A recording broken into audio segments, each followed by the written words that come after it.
you gon' back. Feel that foul. Feel that. Is you hot or cold? 'Cause we on fire. Yeah, we back to sit this thing on fire. Either you gon' ride or you gon' die. Feel that fire. Feel that fire.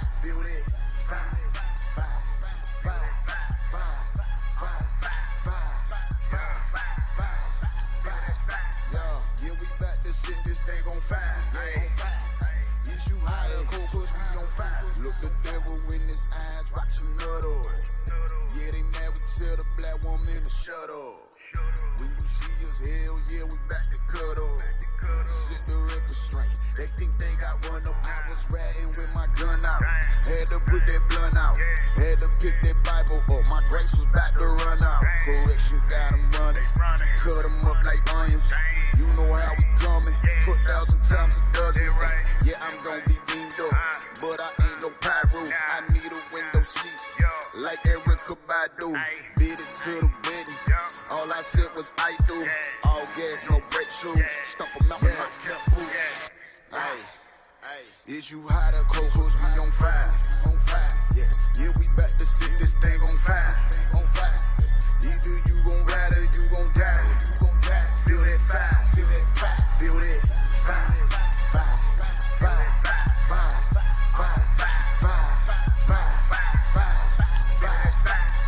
Yeah, we back to sit this thing on fire. Is you hot or cold? 'Cause we on fire. If you lukewarm, he gon' spit you out. Always keep that fire, nah, I'm talking about. We don't play around, better watch your mouth. In the truth, we always keep that, yeah. Fire. Yeah, you know we got that fire.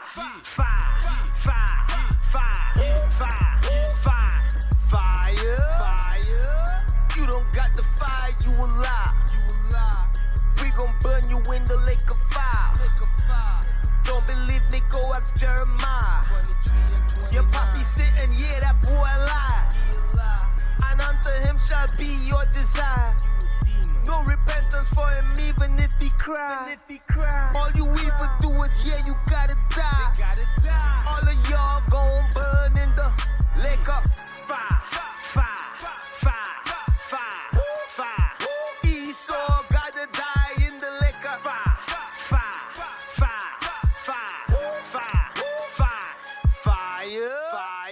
We on fire. We ain't by this business, boy. The devil is a liar. We in and out of state. I'm burning rubber on these tires. Warrior minded, that's the only way I retire. Kingdom what I inspire. Their souls never rested, so I heard them from the grave. I'm hunted by their voices, they say all heathens must pay. Influenced by their fire and inspired what to say. Eating noodles every day in the land of the brave. This fire for perfection.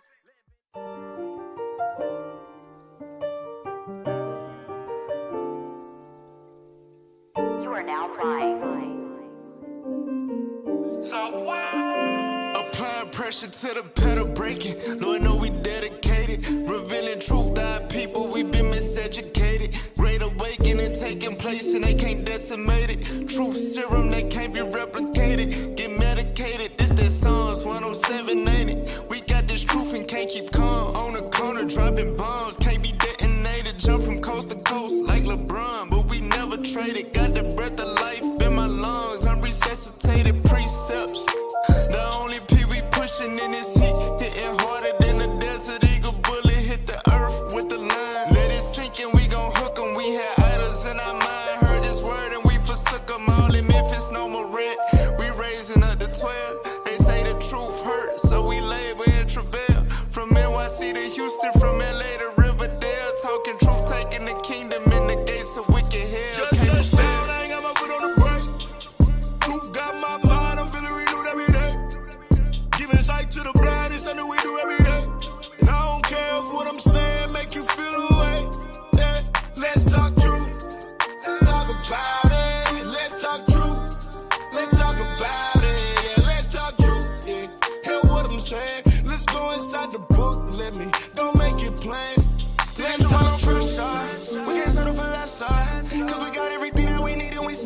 a professor.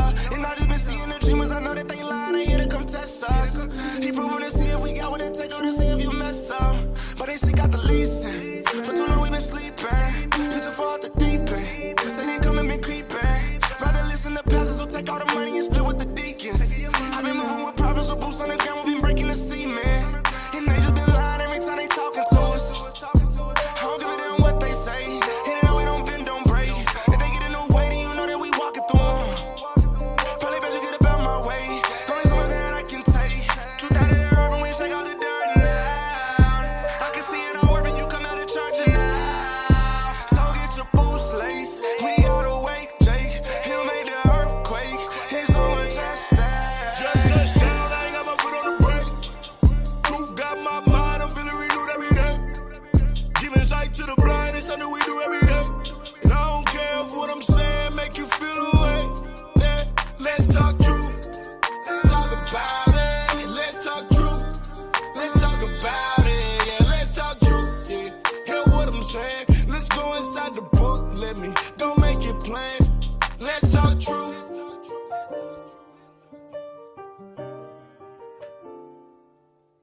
Welcome back to another week of Let's Talk Truth. There you got myself, Captain Emmanuel, to my right, Officer Baruch. to my left, Officer Jonah. to his left.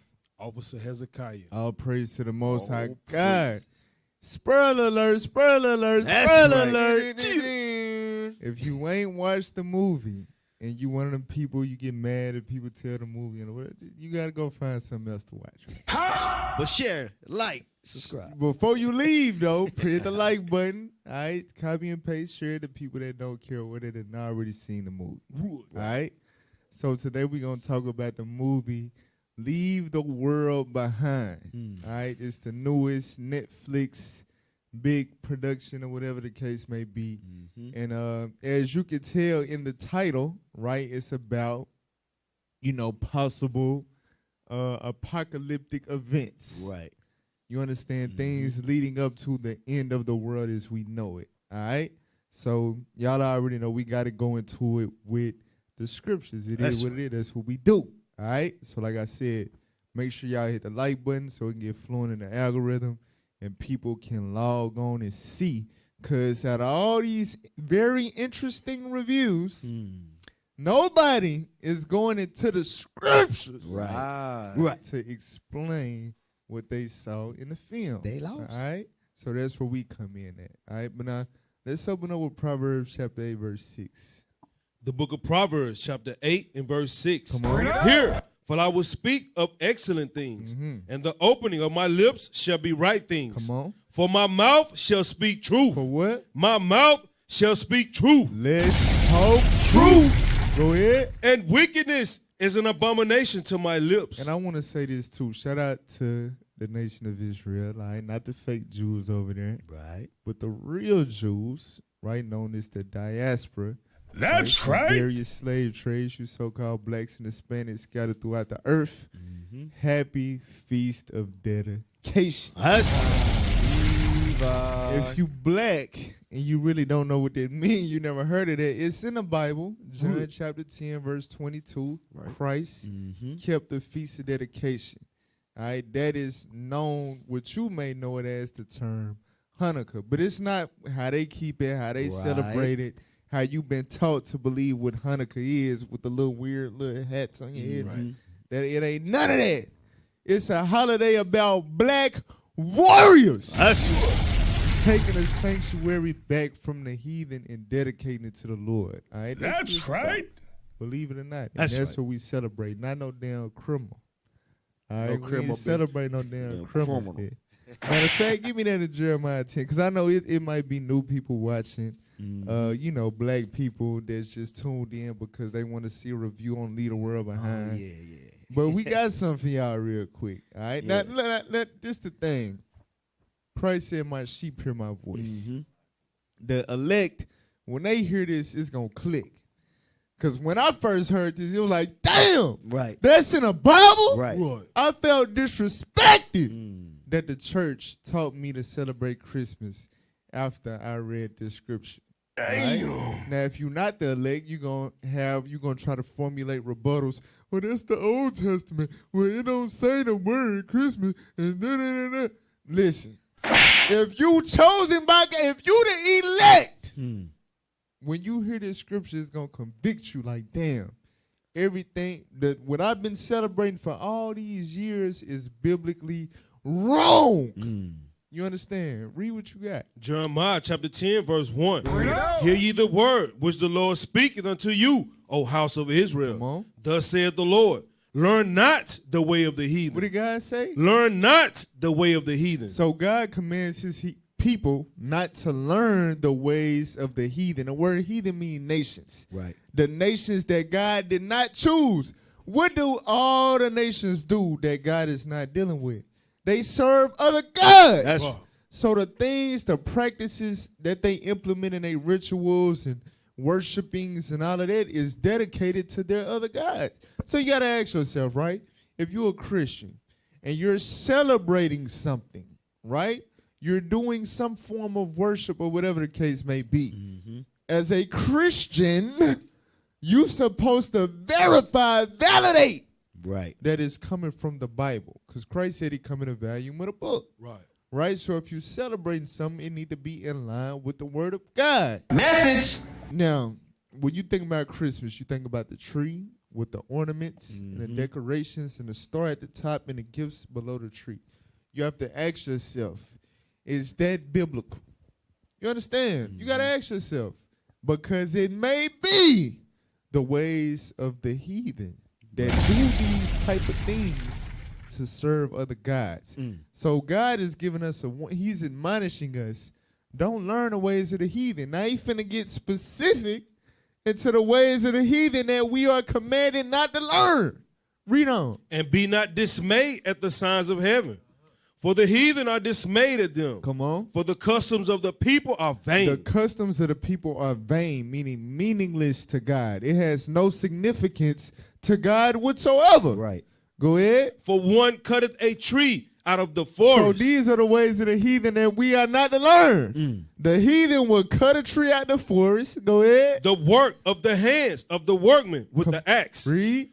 They deck it with silver and gold. What they do with the tree? Deck it with silver and gold. They deck it with silver and gold. Ain't that a Christmas song? Yeah, I think Silver and gold. Yeah. Wow. Damn. Deck it. They deck it, meaning decorated with silver and gold ornaments. What thing in the earth do people do that involves a tree being decked out with silver and gold ornaments? What day is that? What is that? What is that? Xmas. Christians got they have to have a black highlighter over this cap.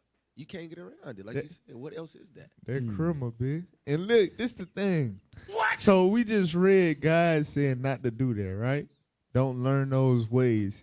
Because it's all linked to idolatry, right? The what's the woman name?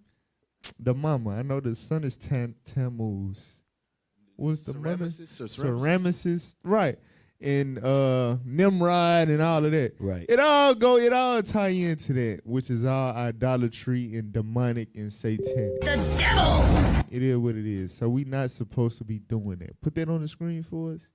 So we just read it in the Bible. God commanded us not to do these things, not to get a tree and deck it with silver and gold. You understand? Because that's symbolizing something that's tied to Satan, to the devil. All right? So learn God's laws. Get John 10:22. Learn God's laws and keep them. And you know that Do what scripture, the Bible say. that scripture goes with the title of the class or the show. Leave the world behind. The God said, leave the world behind. The customs of the world are vain. Leave it behind.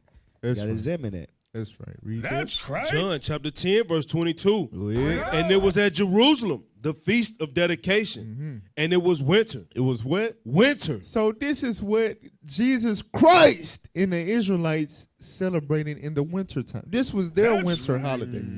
The Feast of Dedication, a.k.a. Hanukkah. The black Hanukkah, the real Hanukkah. Message. You understand? Put that on the screen The real for us. reason for the season, cap. Right.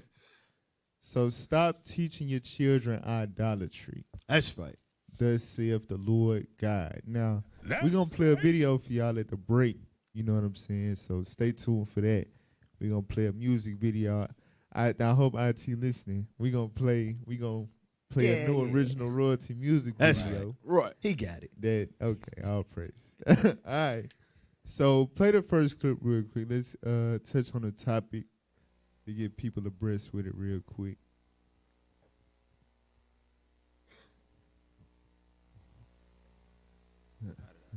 Yep.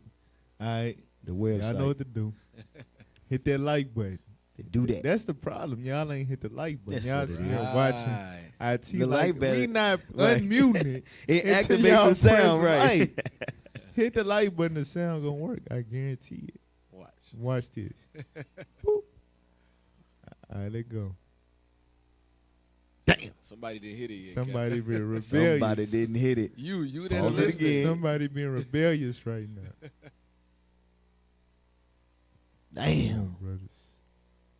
Well, let's get one more scripture on Christmas. Give me Colossians 2:8 real quick while we wait, because the wicked day, we are in the midst of the wicked season of what they push around the world. Meanwhile, the Most High has set up a high holy day for us to show our praise to Him, glorify Him for saving us, like Cap brought out. But a lot of our people stuck into this custom right here. Well, read the Bible. Come on. Colossians chapter 2 and verse 8. Read. Beware, lest any man spoil you through That's one thing he's saying.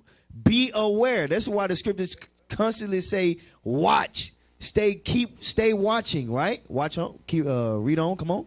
through philosophy and vain deceit. Through philosophy and vain deceit. The teaching, the lies that's taught to us way from when we were young kids in slavery as gifts to our slave masters. God said, beware of that thing. These lies is taught to us. Come on. After the tradition of men. It's not after God. It's like Cap said, you can't validate customs of Christmas in the Bible. You can't validate following these things our forefathers did. You can't validate that because it's a tradition of what? Men. It's a tradition of man, and we got to cast that out of our lives. Is that it? After the rudiments of the world. After the rudiments of the world, and not what? And not after Christ. And it's not after Christ. That's right. Christmas is not after Christ. All right. We ready, IT? Don't fail us. Come on. So it's just not working. It's not working. This is crazy. Do another video? There you go. I hear something. There you go. Come on. There we go. All right. Genuine foreshadowing of what our future can hold. Movie starts out with us meeting our family, who decide to go on a vacation to Long Island. End up renting a really nice house until the family who owns the house comes back home because things are starting to get a little weird. Power outages, random blackouts, no internet, no cell reception. Then find out that everything is offline due to a cyber attack. Even the electric cars themselves have been hacked and are driving themselves into random places and backing up freeways and not letting people leave, causing, of course, mass damage. You then have ships completely losing control, crashing onto beaches, plane crashes, of course, total chaos. Want to know what the weirdest part is, though? Barack and Michelle Obama are co-producers on this movie, and it was stated in multiple articles that the former president used a lot of his own information that he had to put into this movie. He had a lot of say with what goes in and what stays out. So the movie's more or less based on how weak the US can be due to a cyber attack, shutting down all satellites, cell phone reception, TV, everything. All electricity, power grid completely off. And it starts to collapse, people on people. I just got done watching Leave the World Behind, and this is probably... All right. So that was a quick take on the movie. All right. Basically, it's going into how when stuff pop off, whether it be the electrical grid or the internet shut off or the power, whatever the case may be, people are not prepared. People are not prepared. All right? People are not prepared to leave the world behind. And the premise is, remember, the family is on vacation. You understand? Right. They on vacation when the world begins to end. All right? So it's heavy right there. Y'all got something on that? Message. No, Go to 2nd Ezra chapter 9 real quick. 2nd Ezra chapter 9. So it will behoove us that know who we are, know the scriptures, know the times that we living in, to prepare for these end days, these Y'all better final take heed to that. days, because we in them for sure. All right, 2nd Ezra chapter 9, start at verse 3. 2nd Ezra chapter 9, verse 2. Chapter 9 and verse 2. Uh-huh. Then shalt thou understand that it is the very same time wherein the highest will begin to visit the world which he made. Therefore, when there shall be seen earthquakes and uproars of the people in the world, then shalt thou well understand that the Most High spake of those things from the days that were before thee, even from the beginning. Go ahead. For like as all that is made in the world hath a beginning and an end, and the end is manifest. And the what? End is manifest. And the end is manifest. Go ahead. Even so, the times also of the highest have plain beginnings and wonders and powerful works and endings and the effects and signs. Right. So it say the times of the highest have plain beginnings and works, right? Genesis, the let there be light, and the sea and the plants and the animals and all of that. As the Lord has plain beginnings, he also has plain endings. Message. So we spell it out in the Bible, what you're going to see in the end of time when the end is manifest. Uproars, earthquakes, natural disasters, things in that. It's going to be chaos in the world. All right, now when we dive into this film and the different reviews and stuff like that, it's a lot of different thoughts and opinions regarding it, but something that I took away from what I heard somebody say was, you know that it's chaotic outside of basically going on in the world while you're watching a movie, even though you don't see it, based on how they acting inside the house. I'm going to say that again. Right. You know, in the movie, they don't show people running around losing their mind and all that because the roads blocked up and ain't no power. It don't show all the inner city chaos, but you know it's happening based on how the people are acting inside of the house. Message. You understand? That's far away, that's somewhat safe. Right. You know that there's something going on based on how them people are acting inside that house. All right? But anyway, we're going to dive into the movie in a little bit. Before we get into the topic and all that, we got to deal with the reality radar. Let's get that. Reality radar.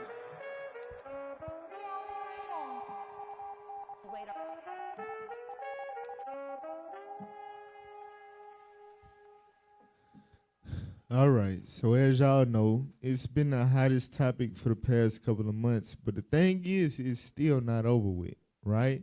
The Israel and Hamas war. Now, Hamas, as we're going to show in a little bit, they are doing stuff, but this is a very one-sided war. You understand? Right. And as it has been, what's the word? It's been thrown out there before that the missile going through the dome, the attack that popped it all off that sent Israel on this rampage was some BS. Right. You understand? They want Gaza. They made a deal with them people, and just like they did throughout everybody they had treaties with and stuff in history, they going back on their word. They're like, no, we want that. We need that land. Right. So we going to stage something that gives us the right to get funding from America and all of this and be able to attack and conquer your land. And what they doing now is manifest. I'm telling you. Play that clip real quick. Watch this, y'all. Play that clip. An Israeli real estate firm is y'all pushing. gotta take the disclaimer out for this. All right? Take the disclaimer. Y'all got unknown anyway. It's Al Jazeera. All right, go back. Go ahead. An Israeli real estate firm is pushing to build houses for Israelis in Gaza, where Palestinian homes have been flattened by Israeli attacks. The Post says, "Wake up, a beach house is not a dream." A map from the company shows a number of lots around Gaza.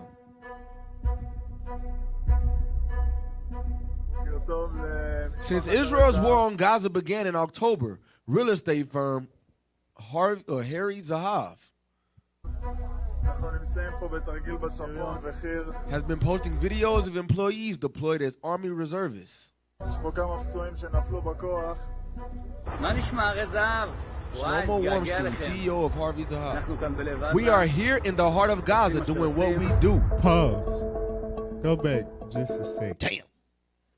Go back just a second. First of all, put it on the screen. His name is Shlomo, which means Solomon. Do he look black and comely to you? He looks quite the mon frere. So what? I don't understand, bruh. I don't understand. But anyway, so he run this real estate firm, right? And his employees, you thought that they was Israeli troopers, didn't you? Military, right. Them was real estate firm employees. Damn. Do y'all understand? They looked like military Right. troopers. They work for that guy. You understand? They trying to clear the land so they can start building real estate. ASAP. Damn. And what did he say? He said, "We're in Gaza doing what we do." What Y'all we do. know what that means? Yeah, we take land. Murder people and take the land. Get that real quick in Micah chapter 2. Micah chapter 2, verse 1. You can't make this up. Right. We bring this out all the time about these people. And y'all, I don't know, Christianity, white Jesus, the lie about who the real Jew, all that stuff has really worked. Yep. You understand? For a lot of our people, they are completely blind to the virus that's... And he's smiling. We just doing what we do. We doing it. Read that real quick. The book of Micah, chapter 2 and verse 1. Woe to them that devise iniquity and work evil upon their beds. Read. When the morning is light, they practice it. Come on. Because it is in the power of their hand. Because it is what? In the power of their hand. And that power is talking about economic power, military power, and political power. Right. They got the power. You understand? They got the power to do these things. Go ahead. And they covet fields. They do what? Covet fields. They covet fields, lands that don't belong to them. Go ahead. And take them by violence. Take them how? By violence. So you got to think the normal the normal real estate firm, they gonna buy land. You understand? You gonna see them in the suit and tie, making business deals, shaking hands in contracts. His real estate firm employees got on military gear. You can't make this up. Damn. The Bible say they covet fields and do what? Take them by violence. And take them by violence. Scope out the land. Go ahead. Damn. And houses. And what? Houses. Read. And take them away. So they oppress a man and his house, even a man and his heritage. Now let me say this. That's not their land. That's not the Palestinians' land. You understand? I just want to throw that out there. They not innocent. But the point is that this war and all of that, what you're seeing right here is proof that this stuff is really just staged. These people want to come and capitalize. You understand? Because they have the power in their hand. So the money they sent over there was for him. So he could take it. Damn. All right, play the video. You had something else? Yeah, get Obadiah real quick. Obadiah verse 5 and 6. Because this is just more proof of who Esau is. Because we know with some, I'll say BHIs that try to say Esau is the Arab, Esau is the Arab man. But the Bible tells us the characteristics of this nation of people. Read that. Obadiah verse 5. If thieves came to thee, if robbers by night. That's those people that's going house to house, taking them by violence. God says, if thieves came to thee, come on.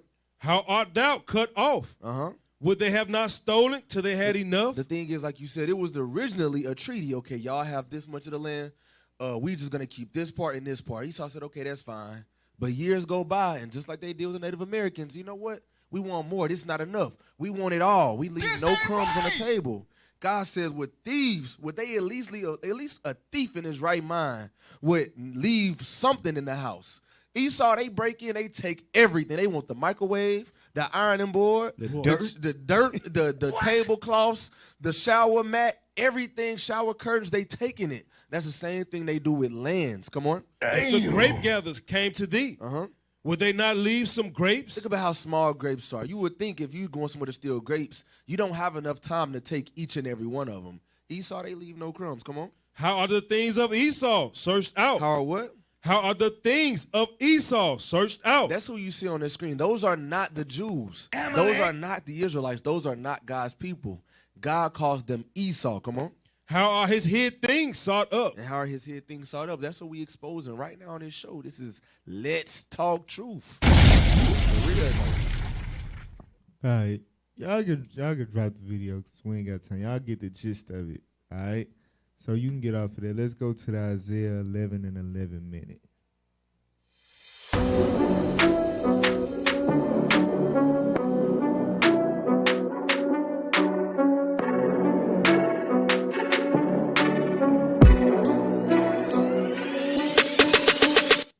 All right, so it's still in the same vein. All right, so we showed y'all the evil of the Caucasian man proclaiming himself to be a Jew, and he is not. He is Amalek. He is Esau, Idumea, Edom, right? Right. We already know how he get down. Right? He covered fields, take them by violence. He the devil the Bible speak of, the synagogue of Satan, right? However, I made a statement, those Palestinians that they stealing the land from, that ain't the Palestinians' land. So they as evil too. They Right. not on the same spectrum as, they're not on the same level as Esau. The Bible called Esau, meaning the Caucasian man, the border of wickedness. All right? But Ishmael is up there. He's a wild man. Right. You understand? In the same way that the white man gets pleasure out of killing and persecuting our people, Ishmael get the same type of pleasure. The same type of pleasure. Now, IT, when you play this clip, you can't play the whole clip. You understand? You got to cut it off before it get to, you understand what I'm saying? So play the clip.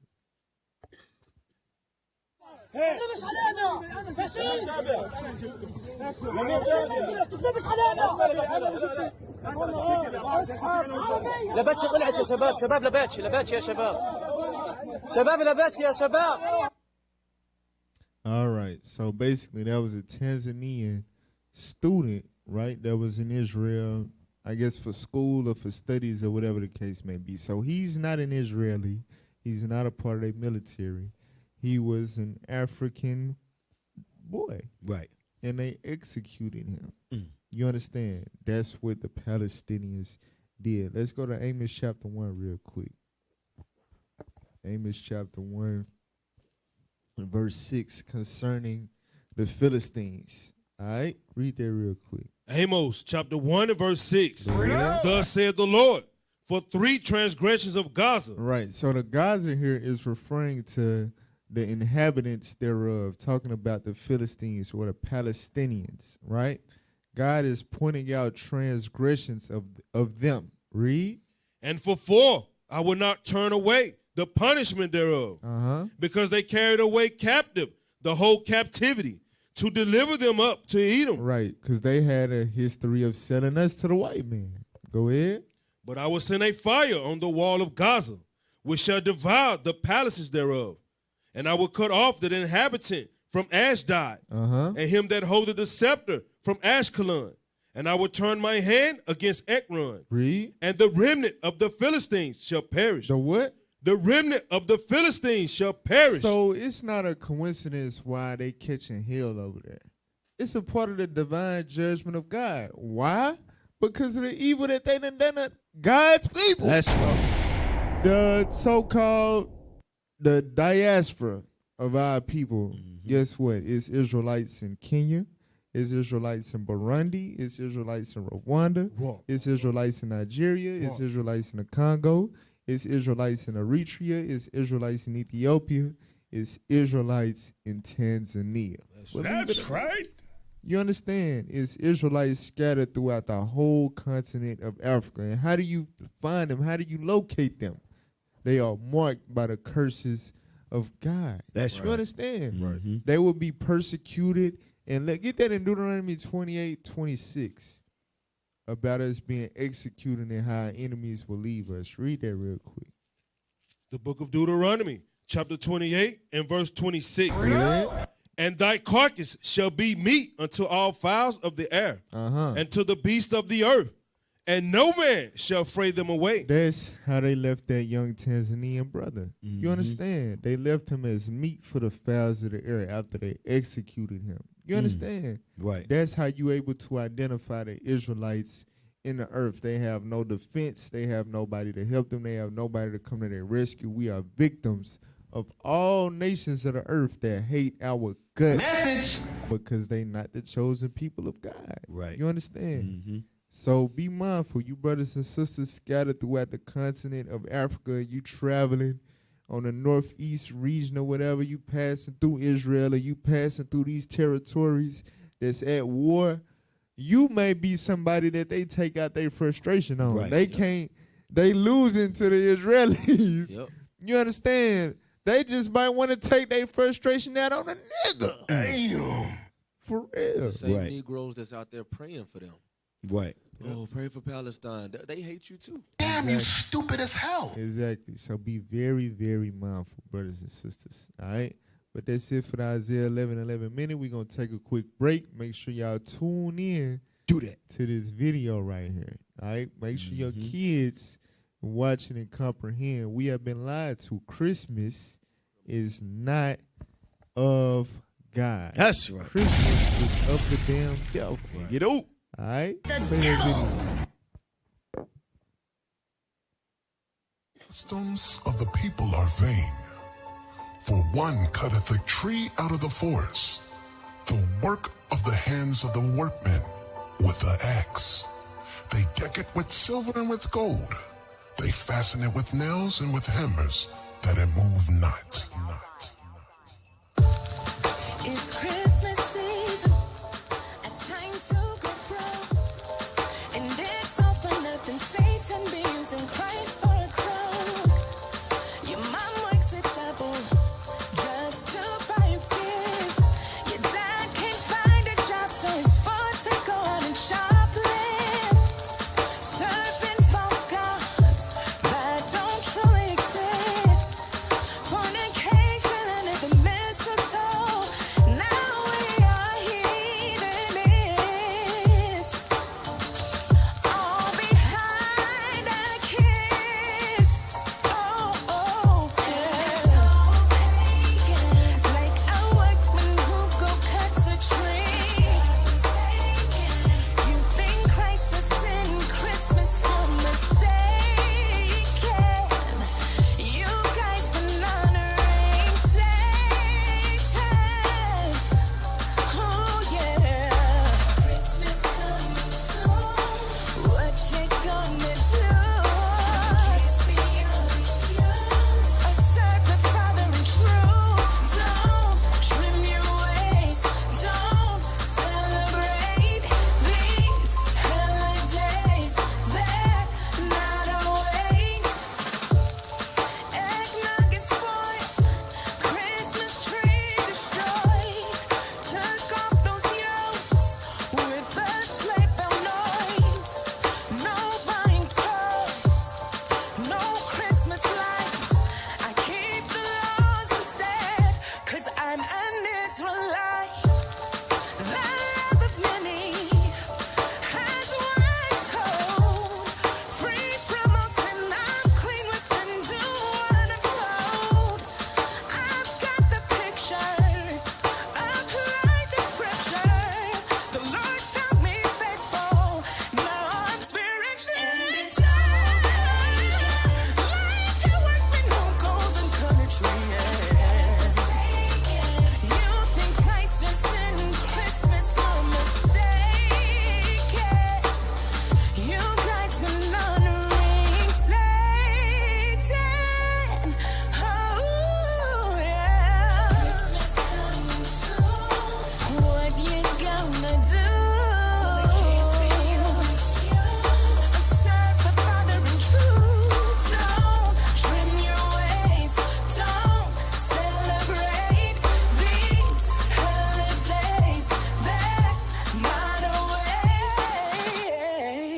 Learn not the way of the heathen. Be not dismayed. Jeremiah chapter 10.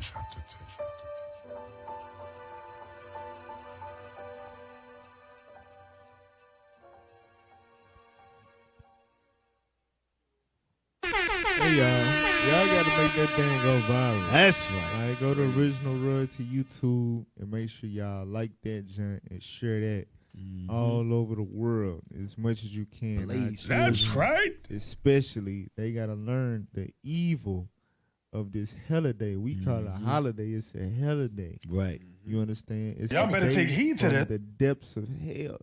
Y'all know it's a lot of stuff that go into Christmas, y'all. And that winter solstice and all of that stuff is literally satanic. Like it's stuff that go into it for the furthering of, like it empowers. Like it's an energy booster. Yeah, it's like real demonic stuff that's tied to the tree and the winter solstice and the star and all of that.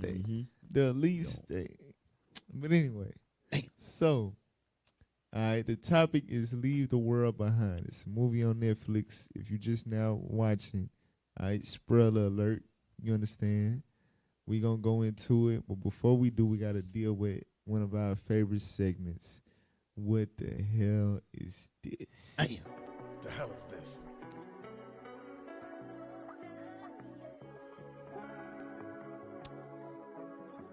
All right. So we just want to say that all of this stuff is allegedly, disclaimer. But y'all know, man, when it comes to Christianity, the Christian church, the pastors, ever since, I think we covered it on this show. It was a video we might not have put it on the show, but I know for sure it was spoken about, or whatever the case. T.D. Jakes and P. Diddy, or Puffy, whatever you want to call them, they, you know what I'm saying, they was displaying a public affinity or whatever. They was, casually, you know what I'm saying, with each other, messing around, whatever. And so you got to ask yourself, like, okay, this is a prominent Christian pastor, a bishop. What the hell is he doing? Like, having a friendly, you know what I'm saying, interaction with, I'm not saying that they can't be cool, but it's just like, they can't. What you doing with Puff Daddy? You know what I'm saying? This ain't right. What are you doing with Puff Daddy? You a bishop. He did it, finna take him down through there. You know what I'm saying? Come on, man. So like I said, all this stuff is allegedly, but play the video for us. DL brothers. I'm not finna say nothing else. Says here, yo, bro, Cassie has turned over substantial amounts of evidence to the feds. I'm told that after Cassie had a long conversation with Blank, I have to protect this person. They're going through a lot right now. And her lawyers, she finally was convinced to give up the videotapes and audio recordings that contain footage of S parties and other private gatherings that feature some pretty powerful and prominent people. And get this, she even gave up a burner phone and USBs that belong to Kim Porter with incriminating evidence against Diddy. I'm told that there are a slew of artists, politicians, and entertainers that are about to be exposed and arrested for H10. I'm paraphrasing there, okay? H10. I'm told that Cassie's husband played a significant role in getting Cassie to turn over the evidence. It's to my understanding that Cassie felt that by exposing the truth, it would also make her look like a filthy Moor, and I'm paraphrasing there because some of the videos she turned in, it shows her getting number one, okay, guys, I'm paraphrasing again, and committing more disgusting acts that she was forced to do. I'm also told that multiple male escorts corroborated the fact that T.D. Jakes have slept with multiple men at Diddy's parties and abroad, and they refer to him as being a power bottom. Wow. It's also been said that a young male has acquired a lawyer to represent him as he is set to sue Jakes for an incident that took place when he was just years old. It's been said that the young man was forced to perform sloppy toppy, and I'm paraphrasing here, guys. You can actually put two and two together to understand what I'm trying to say. It's been said that the man's family were members of the Potter's House, but left the church in 2015. According to multiple church insiders, the parents were paid off to keep quiet. The guy's a grown man now and is seeking his own justice. It's been said that the young man doesn't even deal with his parents even to this day because they took hush money. According to Pastor Blank, and I have to protect this pastor, Bishop Jakes is about to get railroaded and all of his dirt will be exposed. That's why the bishop has quietly lawyered up. He sees his fall from grace coming. Damn. Just don't look good to nobody. That's what they call them. They said they call them power bottom. Why are you gay? I don't want to know. Nigga, you gay. Hey, get Ephesians 5 and 11. So all this stuff is allegedly. You know what I'm saying? It's allegedly. But Damn. you gotta, I'm gonna get into it too. Every man cleave to his life. What the hell is TD Jakes doing hanging with P. Diddy? And then all these allegations come out about P. Diddy. You know what I'm saying? Mm-hmm. And it ain't even a guilty by association. It's people saying, well, we saw you do this, and it's reports of this and this and this and that. Come on you know now, what I'm saying? dog. Right.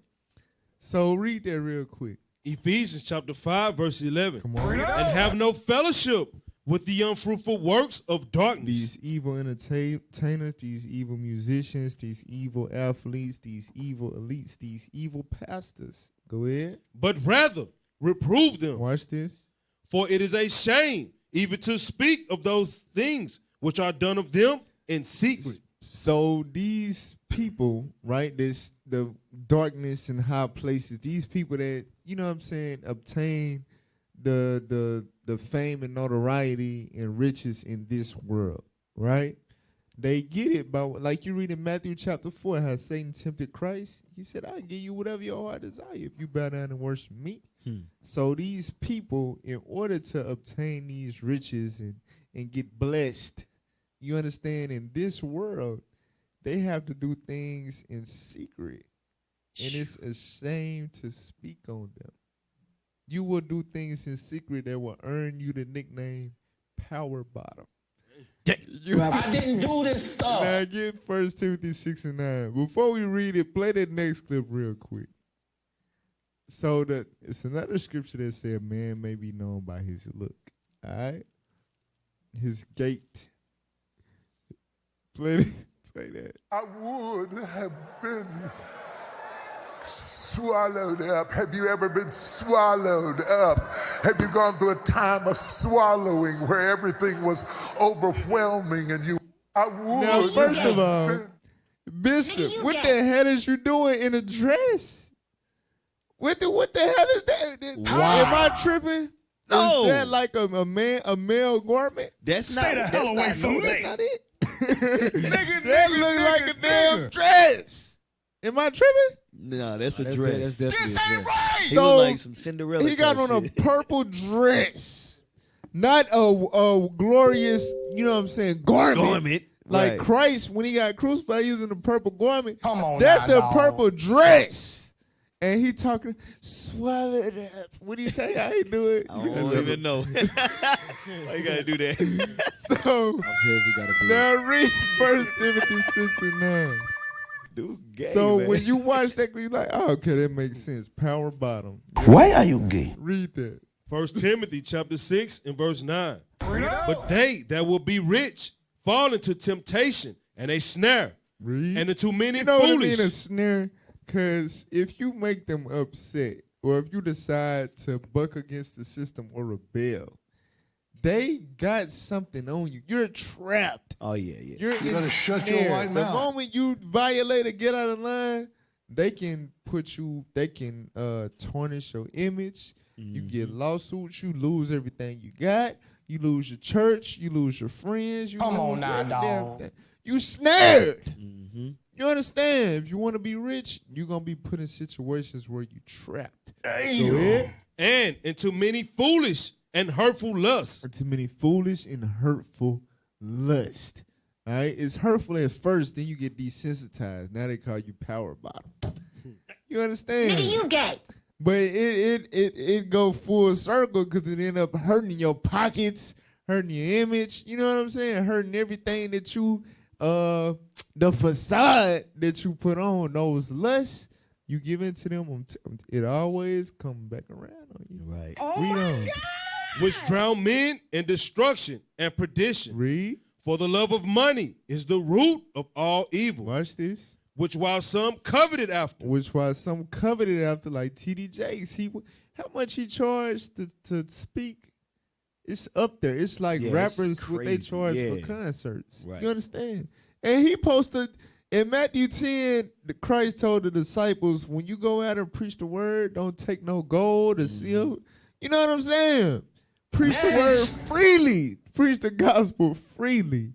This man, he filthy rich. And talking about being swallowed up.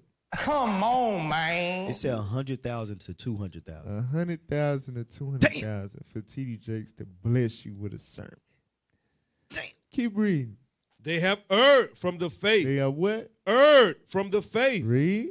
And pierced themselves through with many sorrows. And pierced themselves through with many sorrows. Power bottom. Why are you gay? But thou, O man of God. That's it. Y'all brothers got something. Yeah, let me get something. Isaiah 3. Isaiah chapter 3. And read verse, you can start at 8. Isaiah chapter 3. The issue the Most High has with our people. This is why he left us, the prophets, a remnant. Because it was going to be leaders, so-called leaders like this, and what you just witnessed, doing crazy, evil, wicked stuff. And watch what God says. Read on. Isaiah chapter 3 and verse 8. For Jerusalem is ruined, and Judah is fallen, because their tongue and their doings are against the Lord, to provoke the eyes of his glory. In the past it's happened. This is what we see now amongst the Judites in the world today. But read on. The show of their countenance doth witness against them. The show of their countenance doeth witness against them. Put them back on the screen. Put them back. Bring it back. This is a witness against him. Come on. And they declare their sin as Sodom. His sin is what? Sodom. His sin is what? Sodom. He's, put the sound bite on there. Nigga, you what? Nigga, you gay. That's what he is. Sodom. Come on.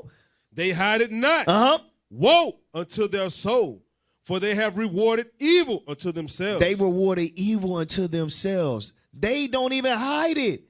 Now that's why eventually it's going to be a law set where they good. And you can't say nothing against them. Because it's showing right now. We witnessing, man. This is crazy. Nigga.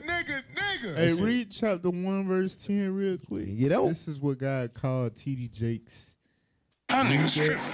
Isaiah chapter 1 and verse 10. Hear the word of the Lord, ye rulers of Sodom. Give ear unto the law of our God, ye people of Gomorrah. So that's how God addressed the rulers, the leaders of our people. God called them the rulers of Sodom. Damn. He is responsible for, he plays a big part in the Sodomite agenda being pushed to the black community. How? Because he is a bishop. He is arguably the most famous black bishop in the earth. You understand? And he and his daughter a dyke, and he anointed her to take up his mantle. Damn. So he endorses their lifestyle and allegedly partakes in it. Right. You understand? So, you know, hey, the Bible, the scriptures is talking about us. It is what it is. And it's talking about power bottom. Mr. Power Bottom here. Nigga, you gay. Hey, I'm telling you, bro, you better repent, bro. Because his world, what did it say? His fall from grace is it draweth not. All right? But now let's get into the topic, man. So put the thumbnail back on the screen real quick. The recent movie is called Leave the World Behind. All right? So y'all brothers watch the movie? Yes, So sir. just say what's y'all thoughts on it before we get into other people's thoughts. What's y'all thoughts? Go ahead, Hezzy. On the movie. Man, it's so many cuts and daggers in this movie that the scriptures tell us is gonna happen. Like with how the satellites was doing, they couldn't use their phones, straight chaos. You know what I'm saying? And then, but it also went into to me, when Kevin Bacon, when the Jake guy went to Kevin Bacon to get help, and it tell you in the Bible in that day, every man he gonna cleave to his people. It's gonna be people gonna be ravishing other people's houses, and every man they gonna be pretty much like, I'm worried about mine. I'm glad that you said that. You on point. Get Isaiah 13 real quick. Verse 13 about the end of the world. Now, in the movie, it show how weak black people are. You understand? Right. Think about it, right?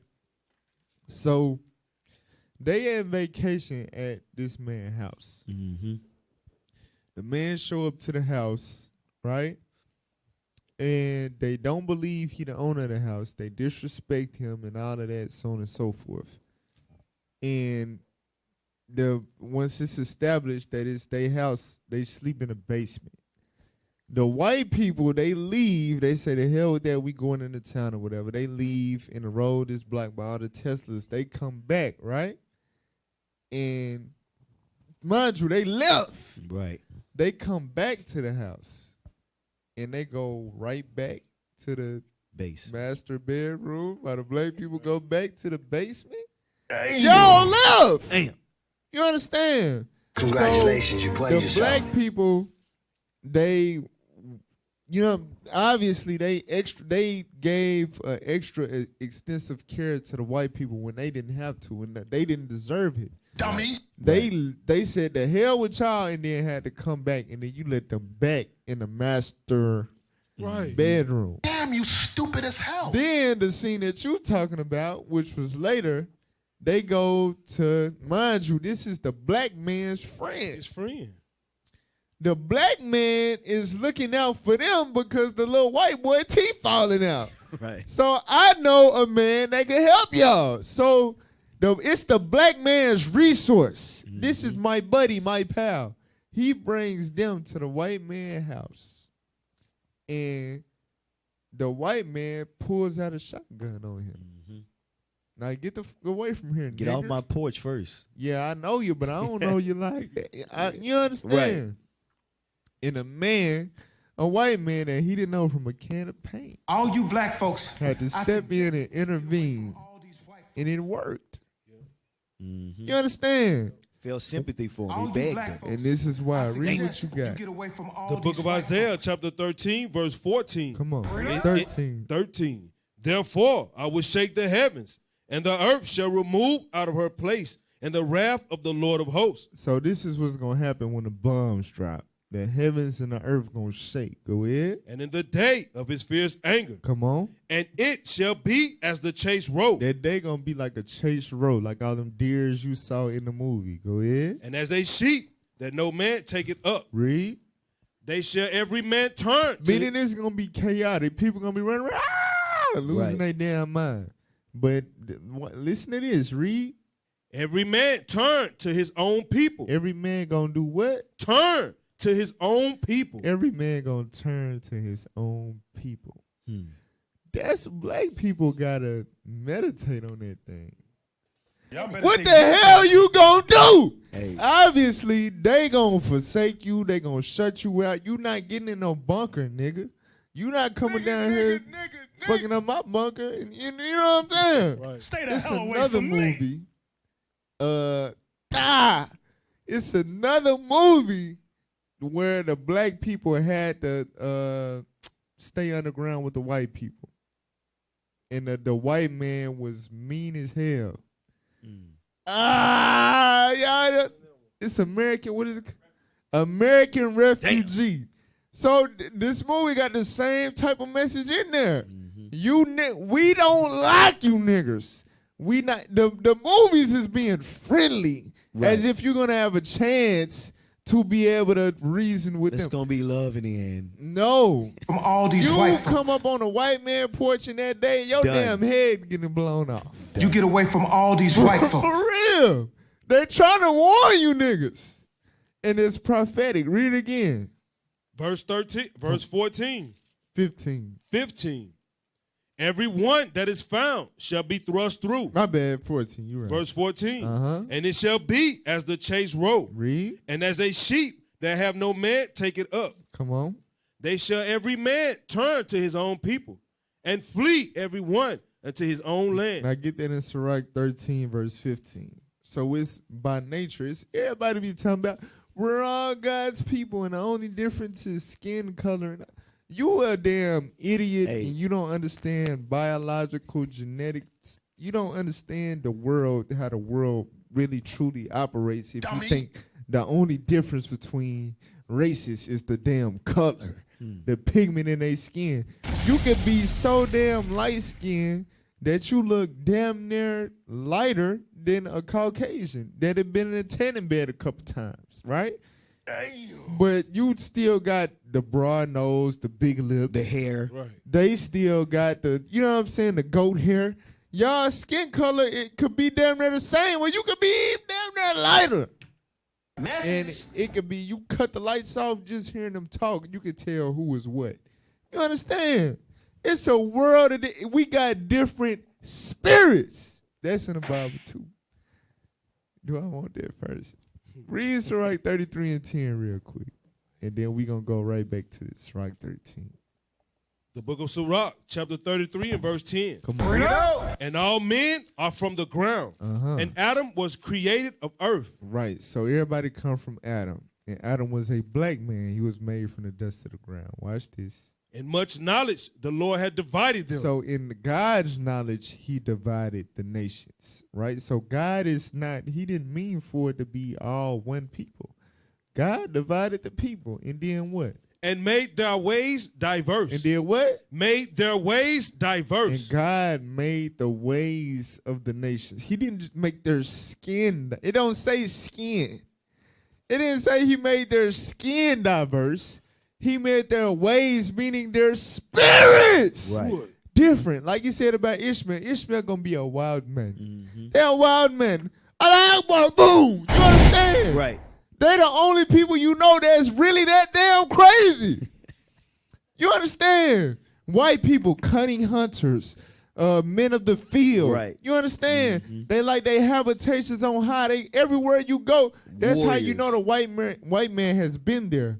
You land, like all them islands we travel to or whatever, wherever you land, the aesthetic that you're going to see when you pull up to the port, you're going to be able to see a downtown area with skyscrapers.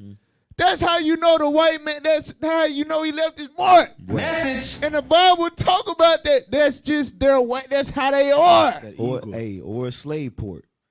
And that's how you know they've been there. They stepped in, they conquered, they came and conquered. But I'm saying they ways. Right, how ways, God said that their habitation will be on high. That's just how they are. That's how they think.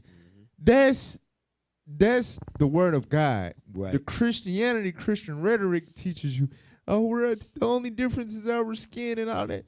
God said he made their ways, meaning their spirits, diverse. Now go to Sirach 13, verse 15. Y'all better take heed to that. Read that. The book of Sirach, chapter 13, verse 15. Come on. Every beast loveth his light. And so every animal, this is nature. It's talking about nature. Every beast loveth his like, meaning his species. You understand? And that's how the animal kingdom works. That's how the nature. Right. Go ahead. And every man. And every what? Man. So like animals, how every beast love they like, every man, every human do what? Loveth his neighbor. Loveth his what? His neighbor. His neighbor meaning his people. Right. Why? Because they got the same type of spirit. They got similar spirits. God made the nation's ways diverse. Your nation got certain type of ways that only your nation got. So if you put an Indian in a room with one other Indian and 10 black people, who we gonna hang around? The one damn Indian. And that go for any race. And when I say Indian, I'm talking about East Indian. All right? But they go for any race on the planet. They're going to naturally gravitate to their nation. Right. You understand? Read the next verse. Verse 16. Go ahead. All flesh consorted according to kind. All flesh, whether it be an animal, a bird, a fish in the sea, all flesh consorted to what? Kind. To their kind. Their kind. That man looked at that black man, even though they did business together for years or whatever, he looked at him, he said, nigga, you're not my kind. Exactly. Get away from here. He said, that's the old way. Yeah. God said, all flesh consorted to their kind. You better shut your white mouth. All flesh. Go ahead. And a man will cleave to his light. And a man will do what? Cleave to his light. And a man will cleave to his light. And we going to see that's going to fully manifest. The American illusion of inclusion gonna be exposed in that day. I'm telling you. Y'all better wake the hell up. That's why Zephaniah 2:1. Gather yourselves together, O nation. singular, not desired. Who is the nation? And that day, if you ain't figured it out yet, you gonna figure out that you not desired by no other nation. Right. So you better gather with yours. You understand? We better figure out how to gather together, put our resources together, and prepare for the last day. Stop sleeping. Y'all better take heed to I'm that. telling you, but I'm glad you brought that up because that was really like the main thing on my mind from the movie as far as what our people need to take from it. These daggone Christians make me. Even the damn the white woman at the house, she didn't want them there. She was like, "Y'all live here? No, we can't have this." That's what I was saying. Exactly. The devil. All right, so now let's go into the. Nah. We gotta get into it, Cal. We gotta get into it because we're gonna talk about. Man, look, they just giving their reviews. Okay. All right, we gotta give our reviews too. There you go. Okay. All right, Officer Jonah. Well, now I'm stuck on this Zephaniah 2 still. My thought is there now. Because even on verse 2, go to Zephaniah 2, read verse 1 and 2 together. Because like Cap said, as depicted in the movie, it shows you every nation is going to cleave to themselves in that day. And also the thought that I had about the Revelation where it talks about we was nourished for a time. We think America is just such a place that's going to take care of us forever, not realizing that God has plans of this place, this economy, the political system, everything here will come crashing one day. Will we be ready? That's what that movie shows. We're not. Read that. Zephaniah chapter 2 and verse 1. Gather yourselves together. Yea, gather together, O nation not desired. God commands his children, the Israelites, the blacks, Hispanics, and Native American Indians. We must gather together now. One thing about us is we are reactive people. We want to wait until it's time to leave the world behind when ships crashing and planes falling. That's when we think it's time to gather. We got to gather now. Why? Come on. Before the decree bring forth. Before the date pass as the chaff. What is God telling you that it's going to happen? This decree will bring forth. America will collapse. It will collapse internally. First, we're going to see different crashes and all these things go into shambles before Christ redeems us out of this land. Come on. Before the fierce anger of the Lord come upon you. And then the fierce anger of the Lord is going to come. But if we gather together ahead of time, whenever we live in the days that this movie depicts, we're going to be all right. And then when Christ returns, we're going to be all right. But if we don't apply this, you don't stand a chance. that's why Paul said all the law is fulfilled in one word: love your neighbors, you love yourself. Exactly. We gotta learn that. And your neighbor is talking about your people. Leviticus 19 and 18. That's your neighbor right. is your people. We must learn how to love our neighbor. Only then will we, because we really don't know. We don't know nothing about that. Right.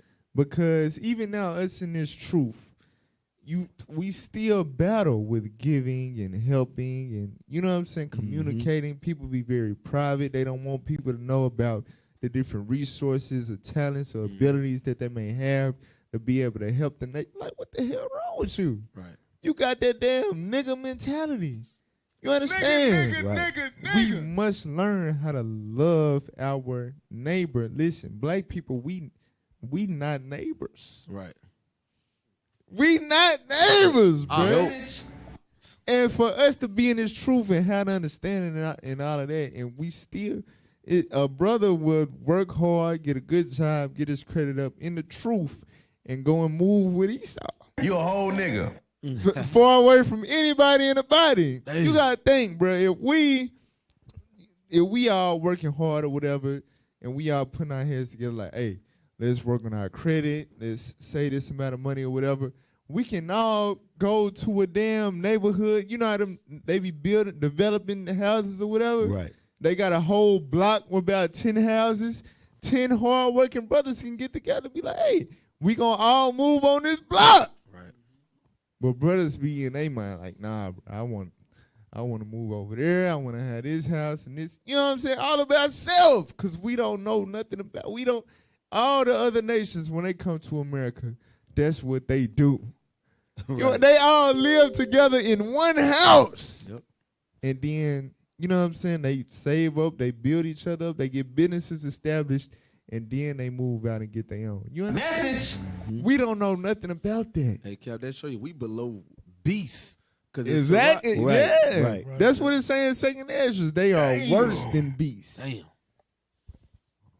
Sheesh. All right. So what you got? Hey, it's a lot. I'm trying to make it quick because there's a lot of things I've seen even before looking at the commentary on it. Even how the Edomite dude acted towards the woman. So they showed like the woman was over the man in general.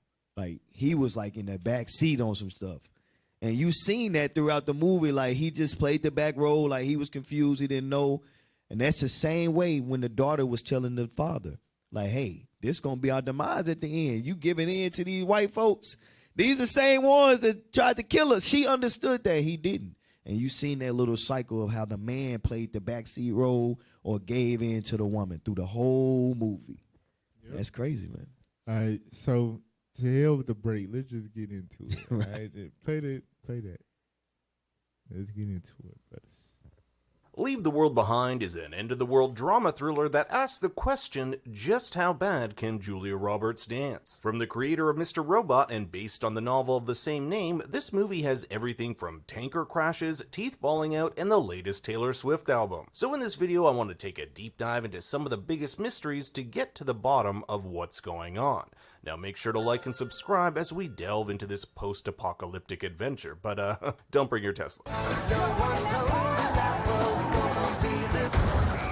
Meet these Sanfords, just your typical New York family. I fucking hate people. That's Amanda, and as we'll come to see, she's got her own narrow-minded view of humanity. She and her family are on an impromptu vacation to leave the world behind, which is not only the name of the movie, but the first line of this gorgeous rental property they'll be spending their time at. It's quite apt that the first shot is of the sun rising over Earth, and as the film progresses, we'll see we get further and further away from it, just as our characters move further and further from the world they once knew. The blue color of our world is mimicked by the world of the Sanfords. They drive a blue car, wear blue clothing, and blue lighting often bathes our characters as they confront the perils around them. Blue here represents security. It's the world we know, but as the film progresses, this will slowly erode as the world descends into chaos. Even the local market, Point Comfort, with the blue signage, gives off these safe vibes. The film is split into 5 parts, each with its own focal point. Part 1 is the house, and the Sanfords settle into what's supposed to be a fun vacation. But things get off to a strange start as their day at the beach is ruined when a giant oil tanker crashes into the shore. I just hate when that happens. So this I is know I the mentioned it first earlier. of a series.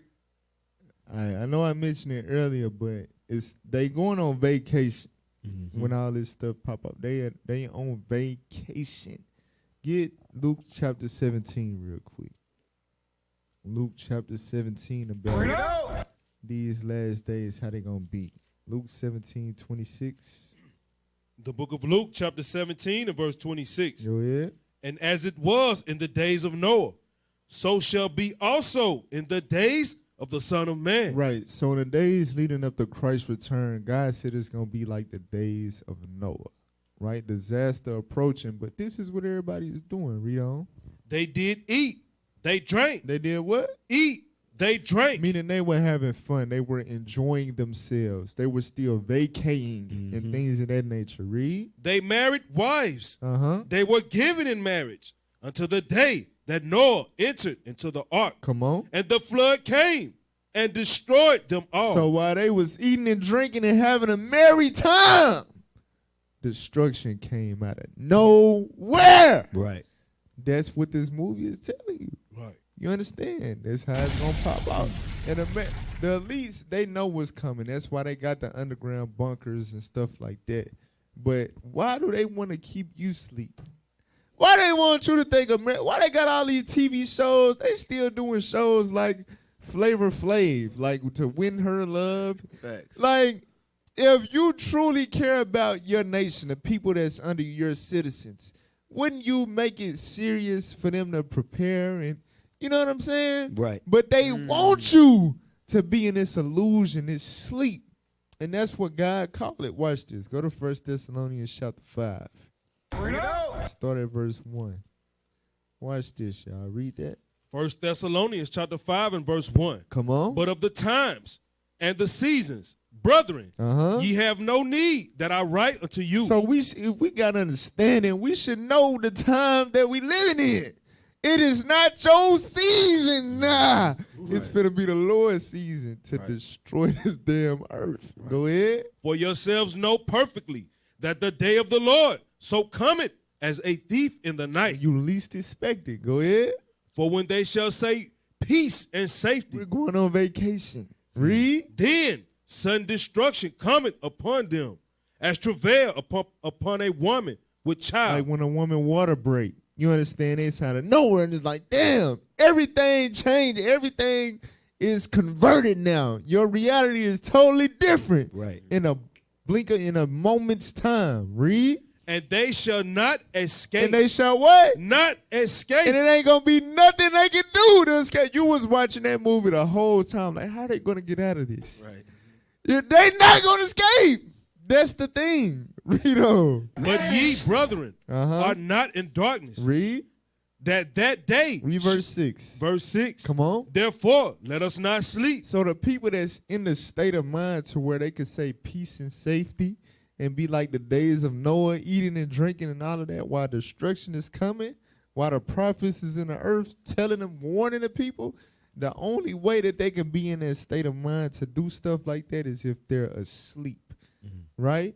Notice what they was into, like the kids. They was in the back seat on their phone when they got on the trip. Right. They locked into their phone screen. You understand? They got the headphones in. They facing the phone. It's majority of our people, even some of us in this truth, our minds are preoccupied with vain things, meaningless things, TV shows, series. You understand? While the world is crumbling down before your face, but your face is in your phone. God said, let us not sleep. Read. As do others. As what? As do others. As do others. The others that say peace and safety. The others that eat and drink and be merry and do this and do that while the world is in it. We're not supposed to be as others. You understand? We need to be gathering ourselves together. Right. Getting built up in these scriptures. All right, go ahead. But let us watch and be sober. Let us do what? Watch. Let us what? Watch. Watch. And what? And be sober. And be sober. I'm going to get back to that in a second.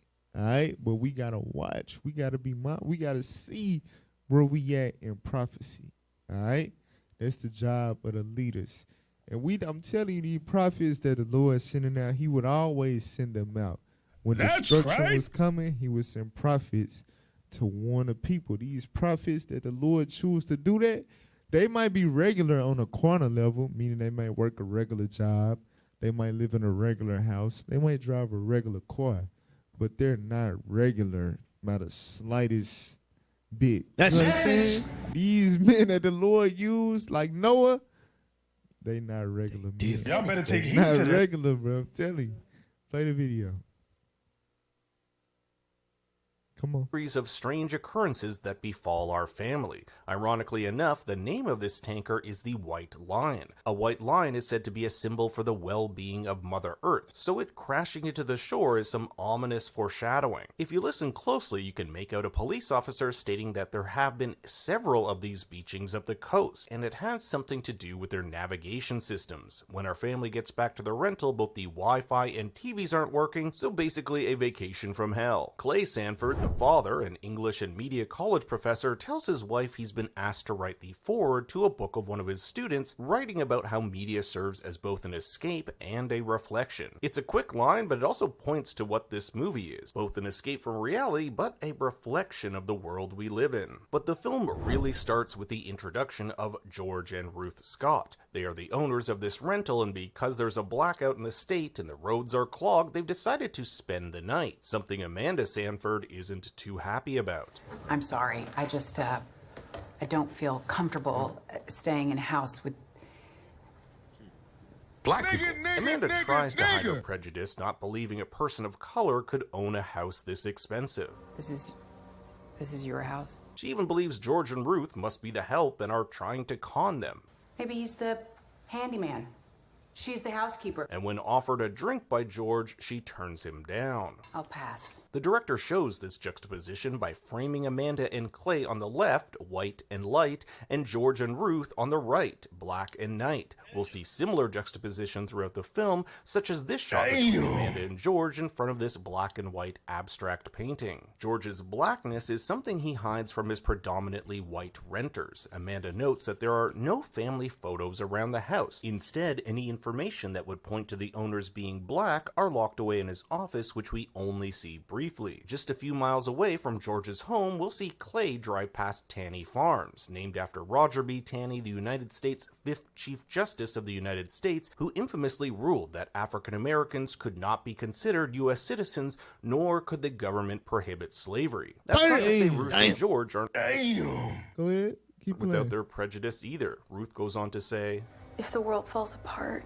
trust should not be doled out easily to anyone, especially white people. the night gets even stranger when a national emergency broadcast appears on screen. This is followed by a brief CNN chyron stating that a cyber attack has brought power outages all along the East Coast. Totally random, but bonus points if you caught the beach towel novel on Amanda's bedside table. Sam Ismail, the director, had a character named Irving write a novel of the same name in his show Mr. Robot. Now, part 2 is titled The Curve and is a reference to George's job. Part of his work in investments involves studying graphs, their ups and downs, and their curves. He says that if you analyze this stuff for long enough, you start to see patterns, and he noticed something strange in the days leading up to these events. Furthermore, he had an extremely wealthy defense contractor move vast sums of money out of his accounts a few days prior, almost as if he knew something was going to happen. George will head over to his neighbor's house, the Huxleys. This is no doubt a nod to English writer and philosopher Aldous Huxley, who often explored themes such as the dangers of technology in his work. When George finds the Huxley's place trashed, he ventures to the nearby beach and finds a plane crash, only for moments later to witness another plane crash in almost the identical spot.